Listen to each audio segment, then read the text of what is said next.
এক ব্যক্তি আসছে মক্কায়, এই জিমাদ মক্কায় আসছে, তার কাজ হলো কানে আস্তারকি মিন হাজিহির রিহ, কারো শরীরে বান বাতাস লাগলে তারে ফু দিত। জিমাদ যখন মক্কায় আসছে, সামিআ মিন সুফাহাই আহলি মক্কাতে ইয়াকুলুনা ইন্না মুহাম্মাদান মাজনুন। মক্কার নির্বুধ লোকেরা জিমাদকে বলল, জিমাদ তুমি মক্কায় আসছো ভালো কথা, মক্কায় একজন ভয়ঙ্কর রকমের রুগী আছে, এই রুগীকে যদি তুমি পাও তারে কয়েকটা ফু দিয়া দিবা যেন সে ভালো হয়ে যায়। আমাদের মক্কায় ভয়ঙ্কর পর্যায়ের একজন রুগী আছে, এই লোকটার নাম হলো মুহাম্মদ, লোকটা হলো পাগল। নাউজুবিল্লাহ। মক্কার নির্বুধরা বলল, মুহাম্মদ নামে একজন আছে, সে পাগল, তারে যদি পাও একটু ফু দিয়ে দিও। চিন্তা করছিল। জিমাদ জবাব দেয়, ওয়াল্লাহি লাউ রাআইতু হাদার রাজুলা লাআল্লাল্লাহ ইয়াশফিহি আলা ইয়াদাইয়া।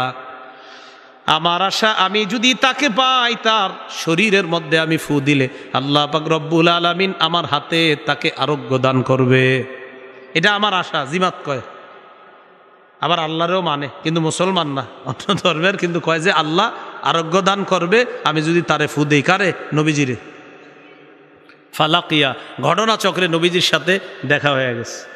তো জিমাদের সাথে নবীর সাক্ষাৎ হয়ে গেছে। সাক্ষাৎ হওয়ার পর রাসূলুল্লাহ সাল্লাল্লাহু আলাইহি ওয়াসাল্লামের সাথে যখন সাক্ষাৎ হয়েছে, জিমাদ আল্লাহ রাসূল সাল্লাল্লাহু আলাইহি সাল্লামকে বলে, তোমার সমস্যাটা আগেই জানছি আমি, তুমি টেনশন করো না।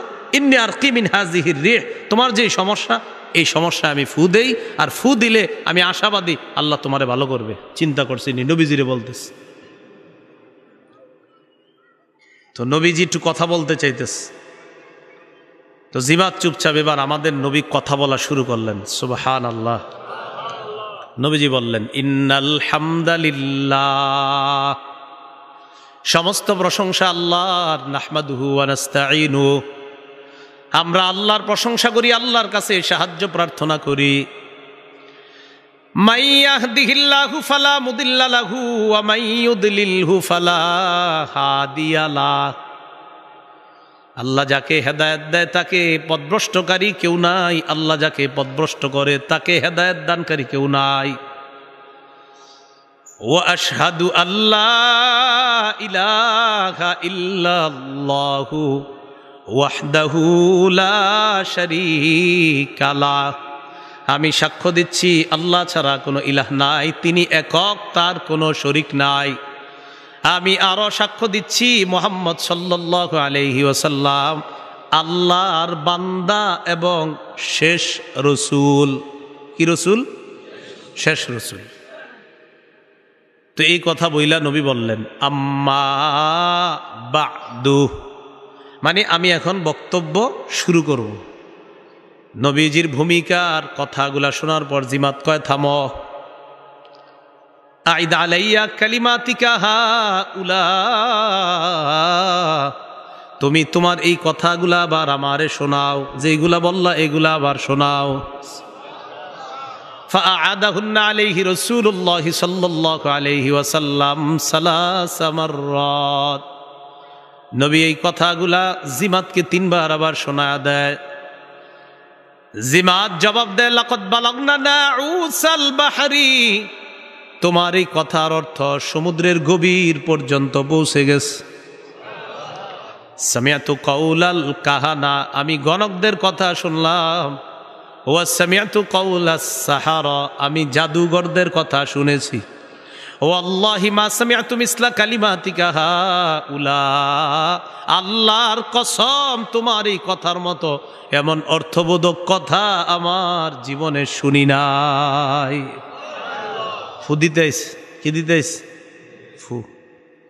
জিমাদ কয়, হাতিয়া দাকা উবাইয়াকা আলাল ইসলাম, হাতটা বাড়া দাও, এই মুহূর্তেই মুসলমান হয়ে যেতে চায়। দাওয়াত দিছিনি না, বলে নাই মুসলমান হও, নবী কিন্তু বলে নাই মুসলমান হও, খালি ভূমিকা নিছে, বক্তব্য এখনো শুরু করে নাই।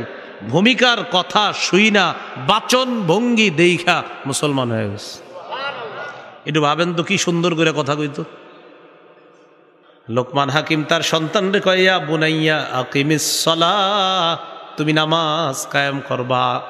ওয়াসবির আলা মা আসাবাক। তোমার জীবনে যদি কোনো বিপদ আসে, এই বিপদে ধৈর্য ধারণ করবা। এই উপদেশগুলা বাবা তার সন্তানকে দিলেন। এরপর লোকমান হাকিম তার সন্তানকে উপদেশ দেয়, ওয়ালা তুসাইর খাদ্দাকা লিন্নাস, তুমি মানুষকে অহংকার বশত অবজ্ঞা করবা না। অহংকার বশত অবজ্ঞা করবা না কাউরে। এই আপনি কি, আপনারা চিনি না, জান এখান থেকে, এটা অহংকার বশত অবজ্ঞা। কাউকে তুমি অহংকার বশত অবজ্ঞা করবা না। ওয়ালা তামশি ফিল আরদি মারহা, জমিনের মধ্যে তুমি দম্ভ ভরে চলবা না। তুমি জমিনের মধ্যে গর্ব করে চলবা না। এক, তুমি অহংকার বশত অবজ্ঞা করবা না, আর জমিনে তুমি দম্ভ ভরে চলবা না। সহিহ বুখারীর বর্ণনা, কেউ আসলে সাহাবায়ে কেরামরে জিজ্ঞাসা করতো, আচ্ছা আচ্ছা তোমাদের মাঝে মুহাম্মদকে, এভাবে জিজ্ঞাসা করতো, অথচ নবী তাদের মাঝেই বসা। সাহাবারা বলতে হতো, ওই যে তিনি হলেন মুহাম্মদ সাল্লাল্লাহু আলাইহি সাল্লাম। নবী সাহাবীদের সাথে বসলেও একজন আয়েশা বুঝতো না এখানে নবীকে আর সাহাবীকে। ইসলাম শিক্ষা দেয় কি, আমরা করি কি? হায় হায় রে। আল্লাহ বলেন, ওয়ালা তামশি ফিল আরদি মারহা, দম্ভ ভরে তুমি জমিনে চলবা না। এরপর আল্লাহ পাক রব্বুল আলামিন বলেন, ইন্নাল্লাহা লা ইউহিব্বু কুল্লা মুখতালিন ফখুর। আল্লাহ প্রত্যেক দাম্ভিক অহংকারীকে পছন্দ করেন না। প্রত্যেক দাম্ভিক অহংকারীকে আল্লাহ পছন্দ করেন না। এরপর আল্লাহ বলেন, ওয়াকসিদ ফি মাশয়িকা, তুমি যখন রাস্তার মধ্যে চলবা মধ্যম পন্থা অবলম্বন করে চলবা। লোকমান হাকিম তার সন্তানকে কয়, তুমি রাস্তায় যখন চলবা বেশি দ্রুত দৌড়াবা না, আবার আস্তেও হাঁটবা না, মধ্যম গতিতে তুমি চলবা। মধ্যম গতিতে চলবা, এমন ভাবে চলবা যেন তোমারে দেখলে অহংকারী মনে না হয়। এই জায়গায় একটা কথা মনে রাখবেন, মুয়াজ্জিন যখন একামত দেয়, আমাদের অনেক মুসল্লিরা বুলেটের গতিতে দৌড়ে মসজিদে যায়, ঠিক না?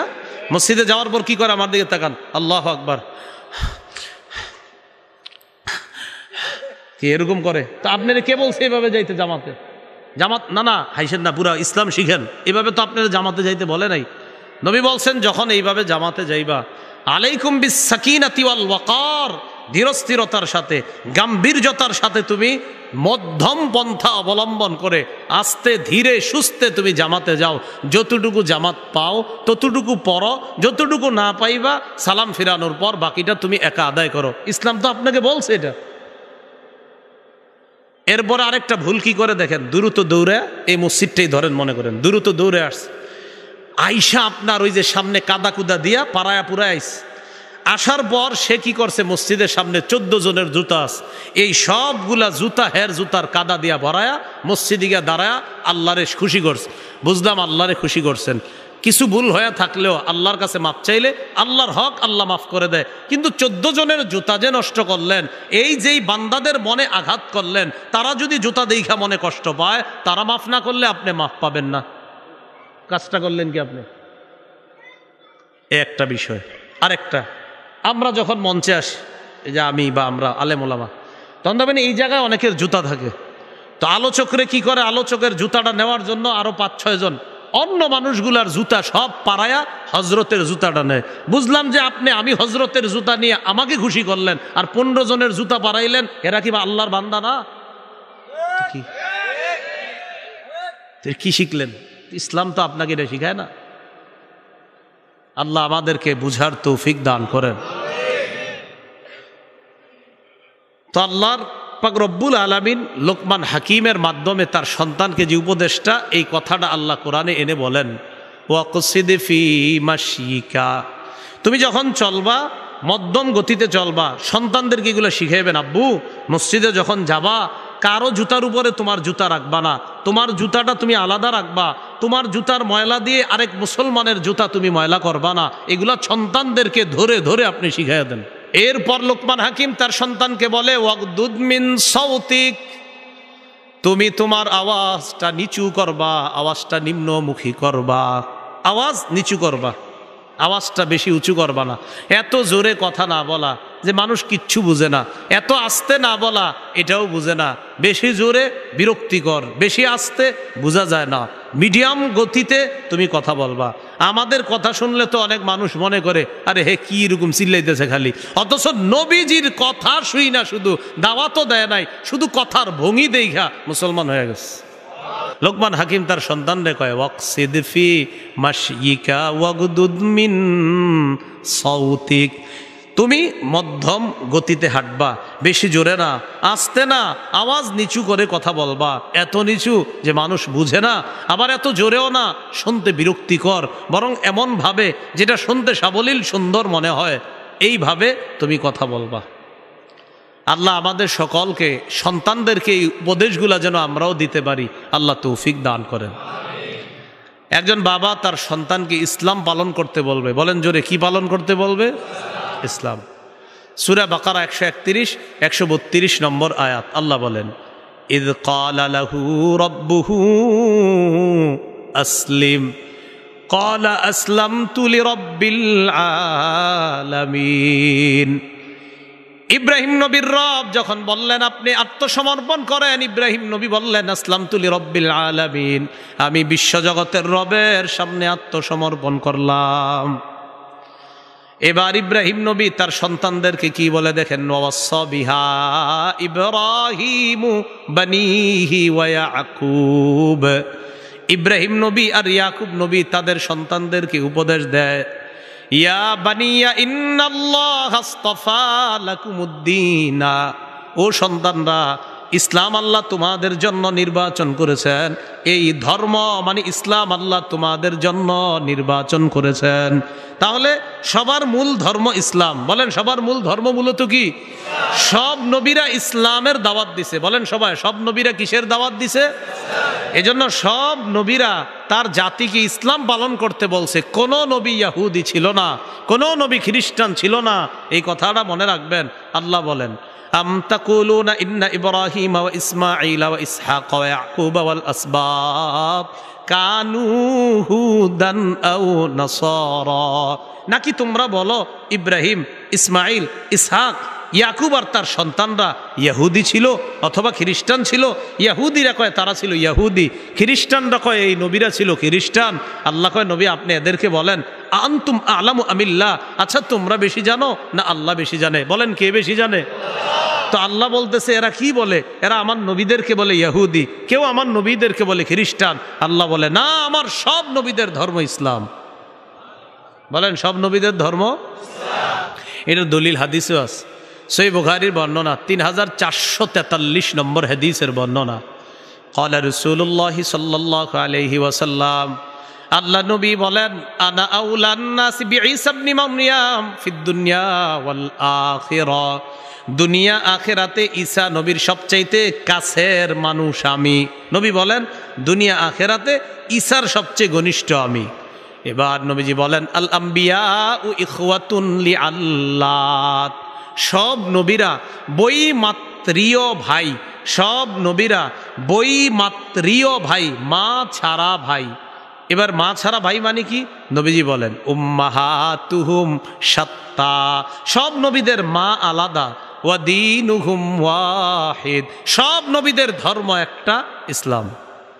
বলেন সব নবীদের ধর্ম কি? তো বাবা ইব্রাহিম নিজে ইসলাম পালন করছে, সন্তানদেরকে কি পালন করতে বলছে? এই জন্য সাবধান, কোনো নবীরই ইহুদি বলা যাবে না, কোনো নবীকে খ্রিস্টান বলা যাবে না। আল্লাহ আমাদের সকলকে কথাগুলা বুঝার তৌফিক দান করেন। সন্তানকে আস্তে আস্তে যখন বড় করবেন, ও যখন দুনিয়াতে আসবে, আসার পর আপনার করণীয় কি? এই ওরে যখন এই কথাগুলো আপনি বলবেন, শিরিক করবা না, নামাজ পড়বা, এইগুলা বলার আগ পর্যন্ত ওরে আপনি একটা পরিবেশ দিয়ে বড় করতে হবে, তাহলে ও আপনার কথাগুলা সহজে গ্রহণ করবে। খুব মনোযোগ দেন, সহজে গ্রহণ করবে কখন? ওরে যখন একটা সুন্দর পরিবেশে বড় করবেন। যেদিন ও জন্ম নিবে ওর কানে আজান দেওয়া, বলেন কি করা? ও জন্মের আগে একটা করণীয়, সেটা হলো হাসবো না, কেউ হাসবো না। সহিহ বুখারীর বর্ণনা 6388 নম্বর হাদিসের বর্ণনা, হাদিসের অনুবাদে আমরা কেউ হাসবো না। রাসূলুল্লাহ সাল্লাল্লাহু আলাইহি সাল্লাম বলেন লাউ আন্না আহাদাকুম ইযা আরাতা আইয়াতিয়া আহলা তোমাদের কেউ যখন তার বিবির কাছে যাওয়ার ইচ্ছে করে, তোমাদের কেউ যখন তার বিবির সাথে আল্লাহ প্রদত্ত বৈধ সম্পর্ক স্থাপনের নিয়ত করে, ফাকালা বিসমিল্লাহি আল্লাহুম্মা জান্নিবনা শাইতান ওয়া জান্নিবিশ শাইতানা মা রাযাকতানা, তখন এই দোয়াটা পড়বে বিসমিল্লাহ, আল্লাহর নামে, আল্লাহ জান্নিবনা শাইতান, আমাদেরকে শয়তান থেকে দূরে রাখেন, ওয়া জান্নিবিশ শাইতানা মা রাযাকতানা, আল্লাহ আমাদেরকে যে সন্তান দিবেন এই সন্তান থেকেও শয়তানকে আপনি দূরে রাখেন। নবীজি বলেন ইন্নাহু ইয়ুকদ্দার বাইনাহুমা ওয়ালাদ, তাদের এই সম্পর্ক যেটা দোয়ার মাধ্যমে করছে সম্পর্কটা, এই সম্পর্কে যদি আল্লাহ কোনো সন্তান দেওয়ার ফায়সালা করেন, লাম ইয়াদুররুহু শাইতানুন আবাদা, এই সন্তানকে শয়তান কখনো কোনো ক্ষতি করতে পারবে না। তাহলে জন্মের আগে এই আমলের মাধ্যমে একটা সন্তান যেন দুনিয়াতে আসে।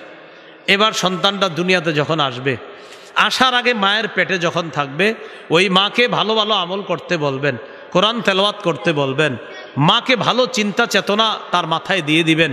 রসুল সাল্লাল্লাহু আলাইহি সাল্লামের মাথা থেকে পা পর্যন্ত যে বর্ণনাগুলো আছে, এই বর্ণনাগুলো ওই মায়ের সামনে রাখার চেষ্টা করবেন।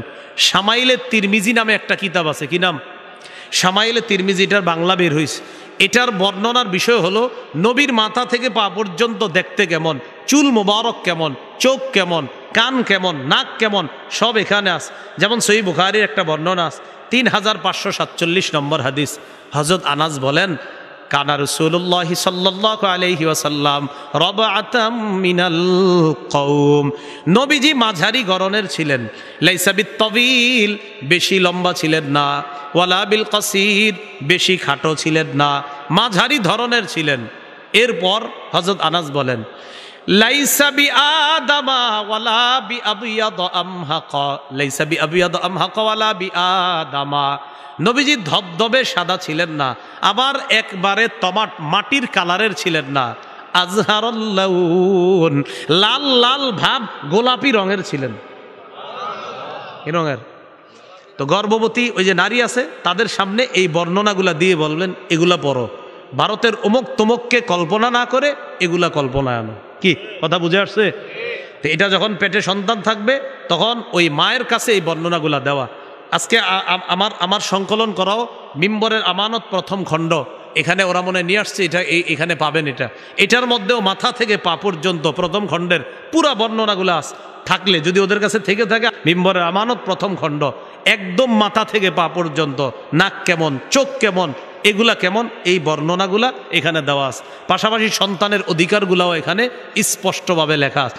এইগুলা ওই মায়ের পেটে যখন সন্তানটা থাকবে, মাকে এই লেখাগুলা পড়তে দেন, কোরআন তেলাওয়াত করতে দেন, সন্তানের মধ্যে এটার একটা প্রভাব পড়বে, একটা প্রভাব সৃষ্টি হবে।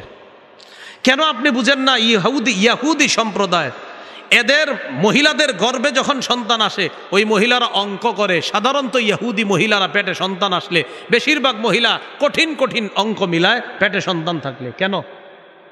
আর আমগো হাতে একটা জিনিস ধরায় দিছে যে আমরা অঙ্ক মিলাই, তোমরা এটা দেখতে থাকো সারাক্ষণ। এবার সন্তান দুনিয়াতে আসার পর তার কানে আজান দেওয়া। বলেন কি করা? আবু দাউদ শরীফের বর্ণনা 5105 নম্বর হাদিস। عن عبيد الله بن أبي رافع رضي الله تعالى عنه رأيت رسول الله صلى الله عليه وسلم أذن في أذن الحسن بن علي بن أبي طالب رضي الله تعالى عنهما حين ولدته فاطمة بالصلاة। আবু রাফে বলেন আমি দেখছি হযরত হাসান যেদিন জন্ম নিছে, মসজিদে মুয়াজ্জিন আজান যেইটা দেয়, নামাজের আজান, নবীরে দেখছি অবিকল নবীজি ওই আজানটাই হাসানের কানের মধ্যে দিছে। তাহলে সন্তান দুনিয়াতে আসলে কি করা? আজান দেওয়া। নাকি ছবি তুলে ফেসবুকে দেওয়া?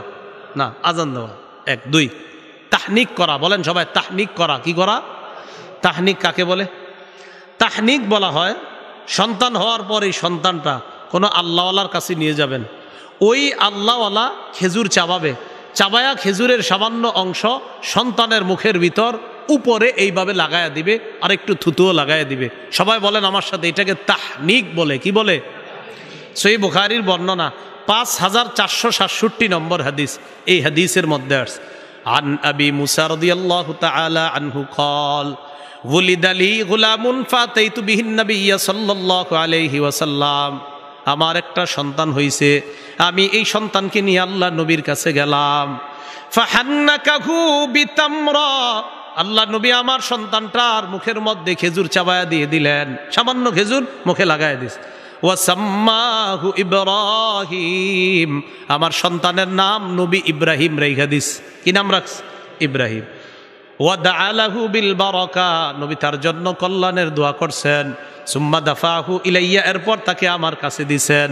ওয়া কানা আকবার ওয়ালাদি আবি মুসা, এটা ছিল আবু মুসার সবচেয়ে বড় সন্তান।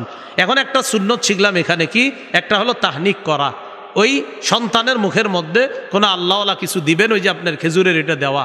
আরেকটা শিখলাম, জন্মের দিন সন্তানের নাম রাখা জায়েজ আছে। জন্মের দিন সন্তানের নাম রাখা কি আছে? জায়েজ আছে। আকিকার দিনে রাখা, ওইটারও হাদিস আছে। আবার জন্মের দিনে রাখা যে জায়েজ, এটাও আমরা হাদিসে পাইলাম। সহিহ বুখারীর 5467 নম্বর হাদিস। সূরা আলী ইমরানের 36 নম্বর আয়াতেও আছে। ঈসা নবীর আম্মা মারিয়াম যেদিন জন্ম নিস, ঈসা নবীর নানি তার নাম রাখছে ইন্নী সাম্মাইতুহা মারিয়াম, আমি আমার কন্যার নাম রাখছি মারিয়াম। তাহলে জন্মের দিন সন্তানের নাম রাখা বৈধ, জায়েজ। এটা কোরআনেও আছে, হাদিসেও আছে। মনে থাকবেনি সবার কথাটা? আচ্ছা, এখন এইখান থেকে আরেকটা শিখছি, সন্তান হুজুরের কাছে নিছে না হুজুরের বাসায় আনছে? কোনটা কন? কারে নিছে? হুজুরের কাছে নিছে। তো আপনারা যদি কন ইমাম সাহেব রেগে হুজুর আসেন, হুজুর যে বলে আমার একটু কাজ আছে, তো ঠিক আছে তাহলে চাকরি ছেড়ে চলে যান। কি কথা বুঝে আসছিনি? তাহলে হুজুরে আনবেন না নিয়ে যাবেন? নিয়ে যাবেন। এটা কিন্তু আপনি বললেন না গিয়া যে হুজুর আপনি আমার বাসায় যাবেন না, তো এই মসজিদে থাকার দরকার নাই, আপনি চলে যান। হাদিস আপনারই শিখাইল কি, আর আপনি করেন কি? আপনি সন্তান নিয়ে যাবেন, হুজুরে আনবেন না। এ হলো আপনার 2 নাম্বার কথা। 3 নাম্বার, নতুন সন্তানরে দেখে অন্যরা দোয়া করা। বলেন কি করা? আবু দাউদ শরীফের বর্ণনা 5106 নম্বর হাদিস। আম্মা জান আয়েশা সিদ্দিকা রাদিয়াল্লাহু তাআলা আনহার বর্ণনা, কানা রাসূলুল্লাহ সাল্লাল্লাহু আলাইহি ওয়াসাল্লাম ইউতা বিসবিয়ান ওয়া কানা ইয়াদউ লাহুম বিল বারাকা, নবীজির কাছে শিশুদেরকে আনা হতো, নবী তাদের জন্য বরকতের দোয়া করতেন। বলেন সবাই, কোনো শিশুরে কোলে নিয়ে আমরা কি করব? তার জন্য বরকতের দোয়া, নাকি ছবি তুলব? কি করব? বরকতের দোয়া করব। আল্লাহ আমাদেরকে এই সুন্নাহগুলা পালন করার তৌফিক দান করেন। 4, শিশু সন্তানের কান্নাকে গুরুত্ব দেওয়া। ও যদি কান্না করে, ওর কান্নাটা গুরুত্ব দিবেন। আল্লাহু আকবার। নামাজে দাঁড়াইছে মা, দাঁড়ানোর পর একটা সূরা নিছে, বড় সূরা, কথার কথা আপনার ওয়াদ্দুহা ওয়াল্লাইলি ইযা সাজা মা ওয়াদ্দাআকা রাব্বুকা ওয়া মা ক্বালা, এটা কিন্তু ওই কুল হুয়াল্লাহ ফালাক নাসের চেয়ে তুলনামূলক একটু বড়। তো মা নিয়ত করছে বড় সূরাটা পড়বে, ইতিমধ্যে বাচ্চা চিৎকার দিয়ে উঠছে। তখন মায়ের কর্তব্য এই ছোট 3 আয়াত দিয়ে প্রথম রাকাত শেষ করা, দ্বিতীয় রাকাতে আবার ছোট 3 আয়াত অথবা বড় 1 আয়াত পইরা দ্বিতীয় রাকাত পইরা, এরপরে নামাজ যত রাকাত হয় 3 রাকাত বলা হলে 3 রাকাত, 4 রাকাত হলে 4 রাকাত, নামাজ শেষ করে বাচ্চার কান্না তাড়াতাড়ি থামানো। এটা বাচ্চা এই অধিকার আপনার কাছে পাও না যে তুমি নামাজ তাড়াতাড়ি শেষ করে আমারে কোলে নাও, আমি সমস্যায় আছি। এই অধিকার বাচ্চা আপনার কাছে পায়। দলিল সহিহ বুখারীর 868 নম্বর হাদিস। ক্বালা রাসূলুল্লাহ সাল্লাল্লাহু আলাইহি ওয়াসাল্লাম, নবীজি বলেন, ইন্নী লা আকুমু ইলাস সালাহ ওয়া আনা উরিদু আন উতাওবিলা ফিহা। নবীজি বলেন, আমি নামাজে দাঁড়াই, দাঁড়ানোর পর আমি নিয়ত করি লম্বা কেরাত পড়ব।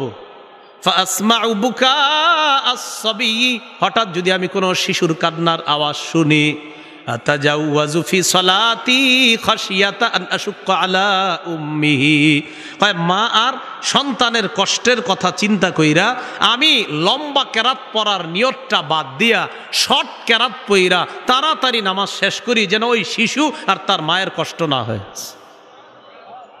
কথা কি বুঝছেন না আপনারা? এখানে আবার একটা মাসালা, আপনারা আবার কিন্তু আগামীকাল এই মসজিদে নারী পুরুষ সব এক লগে ঢুকেন না। ওই যুগে ফেতনা কম ছিল, ফেতনা ছিলই না নবীর যুগে। তো নবীর পিছনে পুরুষ, শিশু, নারীরা নামাজ আদায় করতেন। আম্মাজান এই মাসালা 1500 বছর আগেই সমাধান করে গেছে যে এখন ফেতনা। তো 1500 বছর আগে আম্মাজান ফেতনা বলছে, এখন তো ফেতনা নাই। এই তো যাই হোক, তো বুঝছেন আপনারা। তো নবীজি বলেন বাচ্চার কষ্টের কথা শুই না আমি নামাজ সংক্ষিপ্ত করি।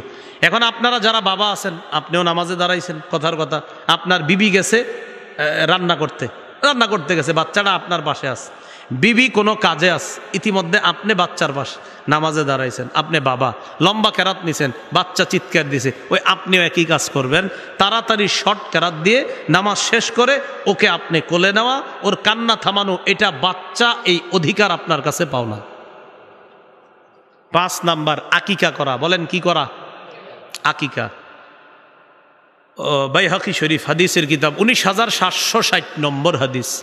قال رسول الله صلى الله عليه وسلم إن اليهود تعق عن الغلام ولا تعق عن الجارية। ইহুদিরা ছেলের পক্ষ থেকে আকিকা করে, মেয়ের পক্ষ থেকে আকিকা করে না।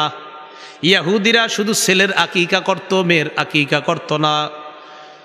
নবীজি ইসলামের মধ্যে নারীর সম্মান বাড়ায়া দিলেন। আল্লাহ নবী বললেন উক্কু আনিল গুলামি শাতাইন, ছেলের পক্ষ থেকে 2টা পশু আকিকা করবা, ওয়া আনিল জারিয়াতি শাতান, মেয়ের পক্ষ থেকে 1টা পশু আকিকা করবা।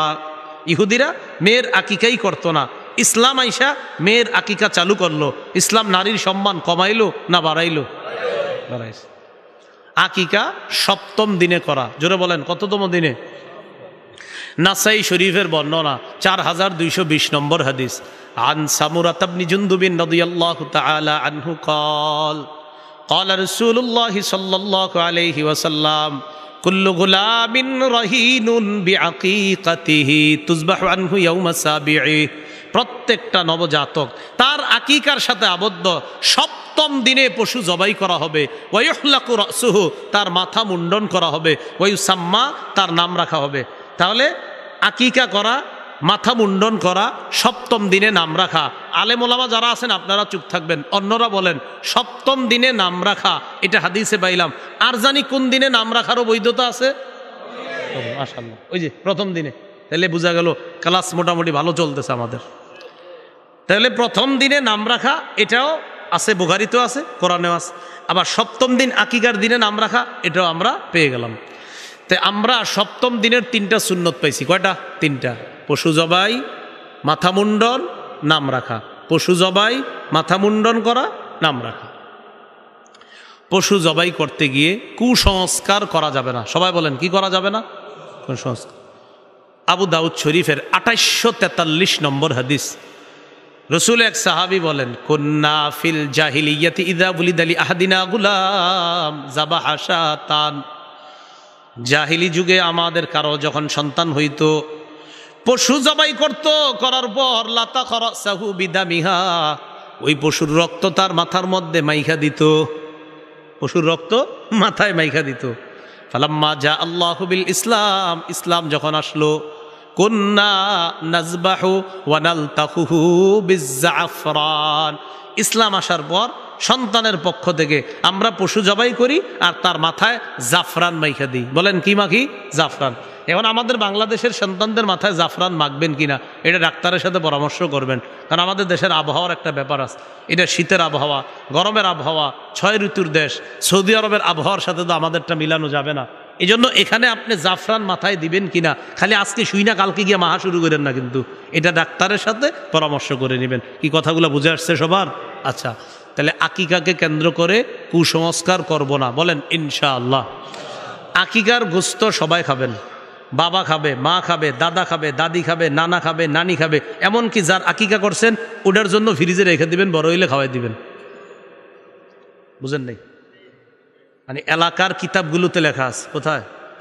কিছু এলাকার কিছু কিতাবে লেখা আছে যে আকিকার গোস্ত খাওয়া যায় না। এই কিতাবটা আমি এখনো পাইনি। তো হ্যাঁ, এরকম লেখা থাকে। তো এরকম এগুলা আল্লাহ জানে কি কোনো গাছে টাছে লেখা আছে কিনা, নাই কই থেকে পায় এই কথা। আকিকার গোস্ত সবাই খাবেন।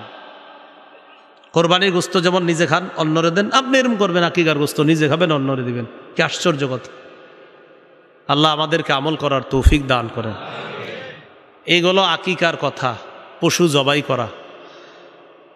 আকিকার দিনে দ্বিতীয় সুন্নতটা হলো মাথা মুন্ডন করা। মাথা যখন মুন্ডন করবেন সপ্তম দিনের যে মুন্ডন করলেন এই চুলটা একটা টিস্যুর মধ্যে বা একটা পলিথিনে বা একটা ছোট্ট ব্যাগে রেখে দিবেন।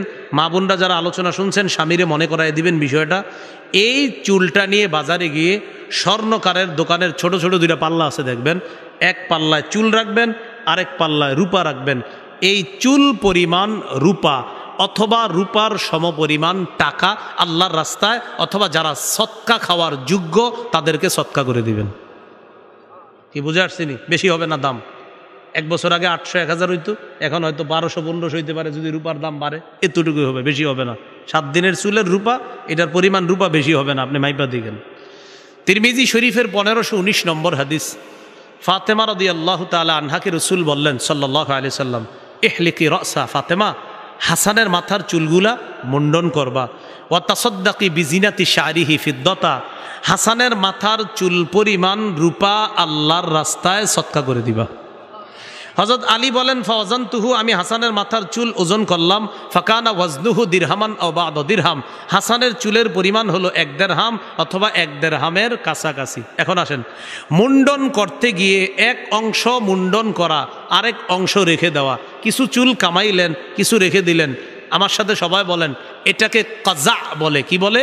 কাজা। বলেন কাজা। কফ জা আইন, কি বলে? কাজা। এই কাজ করবেন না, এক অংশ কামায় আরেক অংশ রেখা দেয়। ইবনে মাজাহ 3637 নম্বর হাদিস, আন আব্দুল্লাহ ইবনে উমর রাদিয়াল্লাহু তাআলা আনহুমা নাহা রাসূলুল্লাহ সাল্লাল্লাহু আলাইহি ওয়াসাল্লাম আনিল কাজা, আল্লাহর নবী কাজা করতে নিষেধ করেছেন। ছাত্ররা প্রশ্ন করলেন, মাল কাজা, কাজা কাকে বলে?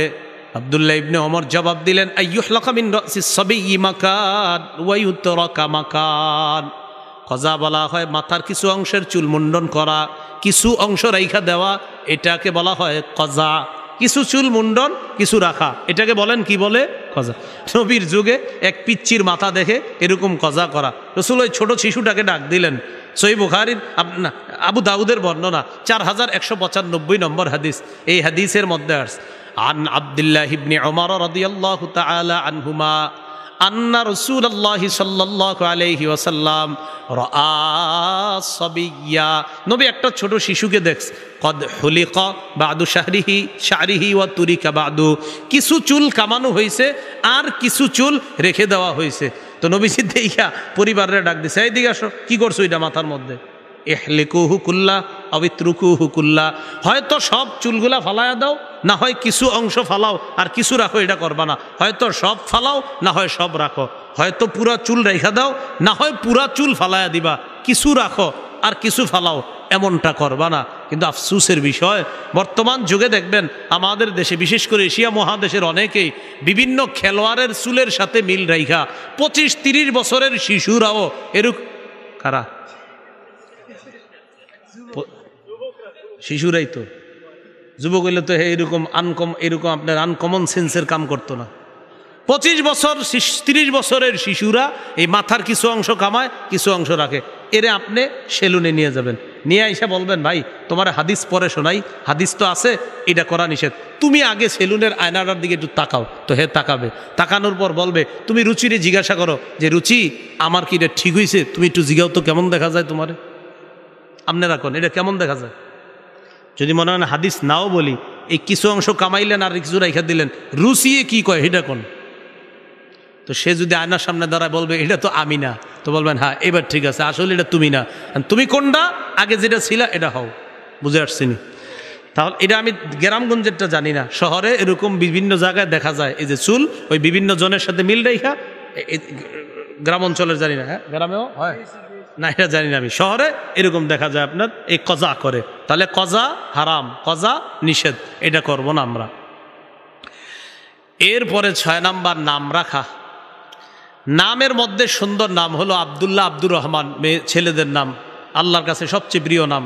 আবু দাউদ শরীফের 4949 নম্বর হাদিস, ক্বালা রাসূলুল্লাহ সাল্লাল্লাহু আলাইহি ওয়াসাল্লাম আহাব্বুল আসমাই ইলাল্লাহ আব্দুল্লাহ ওয়া আব্দুর রহমান, আল্লাহর কাছে সবচেয়ে পছন্দনীয় নাম আব্দুল্লাহ, আব্দুর রহমান। বলেন আল্লাহর কাছে সবচেয়ে পছন্দনীয় নাম কি? আব্দুল্লাহ, আব্দুর রহমান। হাদিসের একটা হাদিসে আসছে 4টা নাম না রাখা। বলেন কয় নাম না রাখা? 4টা। আবু দাউদের বর্ণনা 4958 নম্বর হাদিস। ক্বালা রাসূলুল্লাহ সাল্লাল্লাহু আলাইহি ওয়াসাল্লাম লা তুসাম্মিয়ান্না গুলামাকা ইয়াসারা ওয়ালা রাবাহা ওয়ালা নাজিহা ওয়ালা আফলাহা। তুমি তোমার সন্তানের নাম ইয়াসার রাখবা না, রবাহ রাখবা না, নাজিহ রাখবা না, আফলাহ রাখবা না, এই নামগুলা রাখবা না। এরপরে আসেন হাজনুন নাম না রাখা। বলেন হাজনুন। হাজনুন মানে দুঃখ। বলেন হাজনুন মানে কি? দুঃখ। সহিহ বুখারীর বর্ণনা 6193 নম্বর হাদিস। সারা পৃথিবীর শ্রেষ্ঠ মুহাদ্দিসদের একজন সাঈদ ইবনুল মুসাইয়িব তিনি বলেন, আমার দাদার নাম হাজনুন ছিল। মানে হাজনুন মানে দুঃখ। আমার দাদার নামের অর্থ দুঃখ। কদিমা আলা রাসূলিল্লাহি সাল্লাল্লাহু আলাইহি ওয়াসাল্লাম, আমার দাদা আল্লাহ নবীর কাছে আসলেন। নবীজি তাকে প্রশ্ন করলেন, মাসমুকা, তোমার নাম কি? ওই ব্যক্তি জবাব দিলেন, আমার নাম হাজনুন, মানে আমার নাম দুঃখ। নবীজি বললেন, বাল আনতা সাহলুন, তুমি কি কও, তোমার নাম দুঃখ? না, তুমি দুঃখ না। বাল আনতা সাহলুন, তুমি হলা ভালো, মানে দুঃখ না তুমি, বালা মুসিবত না, তুমি সাহলুন, তুমি সব ওকে, সব ঠিকঠাক, তোমার নাম সাহলুন। সাহলুন মানে সব ঠিকঠাক আছে, সব নিয়ন্ত্রণে আছে। আর হাজনুন মানে বালা মুসিবত, দুঃখ, দুর্দশা। সাহলুন সহজ, বিপদ আপদ মুক্ত। তো নবীজি বললেন, তোমার নাম হাজনুন না, তোমার নাম সাহলুন। উনি জবাব দিলেন, মা আনা বিমুগাইয়িরিন ইসমান সাম্মানিহি আবি, আমি আমার নাম পাল্টাবো না, এটা আমার আব্বা রাখছে নাম। নাউজুবিল্লাহ। নবী বলছে যে এটা পাল্টাও, আমার নাম পাল্টাবো না। সাঈদ ইবনুল মুসাইয়িব বলেন, ফামা জালাত ফিনাল হুজুনাতু বা'দু, আমার দাদা নাম না পাল্টানোর কারণে আমাদের বংশে সারা জীবন খালি দুঃখ দুর্দশা লেগেই থাকতো। দেখছেন নি নাম অর্থবহ হওয়া কতটা জরুরি। নবীজি বলছেন নামটা পাল্টাও, পাল্টায় নাই। দাদার কারণে, দাদার নামের আসরের কারণে পুরা বংশের মধ্যে খালি দুঃখ দুর্দশা লেগেই থাকতো। এটা সহিহ বুখারীর বর্ণনা, এটা কোনো গল্প না। 6193 নম্বর হাদিস। তাহলে অর্থবহ সুন্দর নাম দরকার আসেনি? এই অর্থবহ নাম রাখা। মুয়াত্তা মালিকের একটা বর্ণনা, কিতাবুল ইস্তিজান, বাবু মা ইকরাহু মিনাল আসমা, অনুমতি চাওয়া একটা অধ্যায় আছে। এই অধ্যায়ের মধ্যে একটা শিরোনাম আছে, যেই নাম রাখা যাবে না। রসুল সাল্লাল্লাহু আলাইহি সাল্লাম একটা দুধের উটনির পাশ দিয়ে গেছে। নবী বললেন, মাই ইয়াহলুবু হাজিহি, আচ্ছা কে পারবে এটা দহন করতে, এই দুধ দহন করতে কে পারবে? একজন দাঁড়ায় কয়, হুজুর আমি। নবী কয়, মাসমুকা, তোমার নাম কি? কয়, মুররা, আমার নাম মুররা। বলেন কি নাম? মুররা অর্থ তিতা। মুররা অর্থ কি? নবীজি কয়, ইজলিস, বসো, মানে নাম পছন্দ হয়নি। আবার বললেন, মাই ইয়াহলুবু হাজিহি, কে দহন করবে? আরেকজন দাঁড়াইছে। নবীজি বললেন, মাসমুকা, তোমার নাম কি? আমার নাম হারবুন। হারবুন মানে যুদ্ধ। চিন্তা করছেন, বসো। এরপরে বললেন, মাই ইয়াহলুবু হাজিহি, কে দহন করবে? আরেকজন দাঁড়াইছে। নবীজি বললেন, মাসমুকা, তোমার নাম কি? আমার নাম ইয়াইশ। ইয়াইশ মানে সুন্দরভাবে সুখী জীবন যাপন যে করে। নবীজি বললেন, উহলুব, তুমি দুধ দহন করো। কি শিখলাম? নামের অর্থ সুন্দর হওয়ার প্রয়োজনীয়তা আছে না নাই? এই জন্য নাম সুন্দর হওয়া জরুরি। আল্লাহ আমাদের সকলকে বিষয়টা গুরুত্ব দেওয়ার তৌফিক দান করেন। 7 নাম্বার, সন্তান যদি আছর খেয়ে পড়ে যায়, দেখবেন সন্তান মাঝে মাঝে আছর খেয়ে পড়ে যায়, আবার দাঁড়ায়, তখন আপনি বলেন, বাবা আসো আসো, এরকম বলেন না। এই আছর খেয়ে যখন পড়ে তখন তারে গিয়ে ধরা, তারে উঠানো। নবীজির মিম্বরে খুতবা দিতেছে, এই সময় ঘটনা ঘটে গেছে। সুবহানাল্লাহ। আবু দাউদের 1109 নম্বর হাদিস, নবী খুতবা দিতেছে। এই টাইমে হাসান হুসাইন, নবীর 2 কলিজার টুকরা, মসজিদে ঢুকছে। সুবহানাল্লাহ। আলাইহিমা সাওবানে আহমারান, দুইজনের শরীরের মধ্যে ছোট মানুষ, লাল কাপড়। বড়রা আবার লাল কাপড় বইরেন না, ছোট ছিল ওনারা, তাদের গায়ে লাল কাপড় ছিল। তো মসজিদে ঢুকছে, ঢুকার পর নবীজি খুতবা দিতেছিল। যেই মাত্র হাসান হুসাইনরে দেখছে, দেখে ইয়া সুরান ওয়া কুমান, ছোট মানুষ দুজন বারবার পরে আর দাঁড়ায়, পরে আর দাঁড়ায়। ফানাজালা, নবী খুতবা বন্ধ করে মিম্বর থেকে নামলেন। ফা আখাযাহুমা, দুজনকে নিলেন। ফা সাইদা বিহিমাল মিম্বার, দুজনরে নিয়ে মিম্বরে উঠলেন। মিম্বরে উইঠা রাসূলুল্লাহ সাল্লাল্লাহু আলাইহি সাল্লাম বললেন, ইন্নামা আমওয়ালুকুম ওয়া আওলাদুকুম ফিতনা, তোমাদের সম্পদ, তোমাদের সন্তান, এগুলা ফিতনা। সূরা তাগাবুনের 15 নম্বর আয়াত তেলাওয়াত করলেন। সম্পদ আর সন্তান ফিতনা, পরীক্ষা। দেখছো আজকে আমার খুতবার মধ্যেও হাসান হুসাইন আমারে পরীক্ষায় ফেলায় দিছে। রাআইতু হাযাইনে, ওদের দুইজনরে দেইখা, ফালাম আসবির, আমি সহ্য করতে পারি নাই, মায়ায় তাড়াতাড়ি নাইমা তাদেরকে কোলে নিছি। তো ওইটা যাই হোক, নবীজি অন্য আরেকটা বুঝাইছে যে দেখো সন্তান সম্পদ এগুলা ফেতনা, এগুলা পরীক্ষা। দেখছো আমার খুতবা বন্ধ করে দিছে দুজন, মায়া। তো যাই হোক, এখান থেকে যেটা শিখলাম, হাসান হুসাইন পড়ে যাচ্ছিল, নবীজি খুতবা বন্ধ করে তাদেরকে এসে নিলেন। তো এটা শিখলাম, ছোট সন্তান আমাদের সামনে যারা রাস্তাঘাটে দেখবেন হোঁচট খায় পড়ে যায়, তাদেরকে গিয়ে ধরা, রক্ষা করা, এটা শিশু আপনার আমার কাছে পাওনা। এরপরে সন্তানের অধিকার, বলেন আমার সাথে, বিজাতীয় পোশাকে বলেন অভ্যস্ত না করা। নাসাই শরীফের বর্ণনা 5316 নম্বর হাদিস। এই হাদিসের মধ্যে আসছে আব্দুল্লাহ ইবনে আমরের বর্ণনা, ওমর না, আব্দুল্লাহ ইবনে আমর, আন্নাহু রাআহু রাসূলুল্লাহ সাল্লাল্লাহু আলাইহি সাল্লাম, নবীজি তাকে দেখলেন, আলাইহি সাওবানে মুআসফারান, তার শরীরে কুসুম রঙের দুইটা জামা। কি রঙের? কুসুম। নবীজি দেখার পর বললেন, হাজিহি সিয়াবুল কুফফার ফালা তালবাসহা, এগুলা কাফেরদের পোশাক, খোলো, এগুলো আর পরবা না। কুসুম রঙের জামা দেখা বললেন এগুলা কাফেরদের পোশাক, খোলো, এগুলো আর পরবা না। তো কুসুম রংটা একটু মনে রেখেন, এই জাতীয় রং না পরাই ভালো আমাদের জন্য। ইসলামী পোশাকে অভ্যস্ত করা, যেই পোশাক সতর ডাকে, বলেন ইসলামী পোশাকে অভ্যস্ত করা, যেই পোশাক কি ডাকে? সতর। সূরা আরাফের 26 নম্বর আয়াত, আল্লাহ বলেন, ইয়া বানি আদামা কদ আনজালনা আলাইকুম লিবাসাই ইউয়ারি সাওআতিকুম ওয়ারিশা, হে আদম সন্তান, আমি তোমাদের জন্য পোশাক দিলাম, এমন পোশাক যা তোমাদের লজ্জাস্থান, তোমাদের সতর ডেকে রাখে এবং যা তোমাদের সৌন্দর্যতার কারণ। তাহলে এমন পোশাক পরানো যেটা সতর ডেকে রাখে।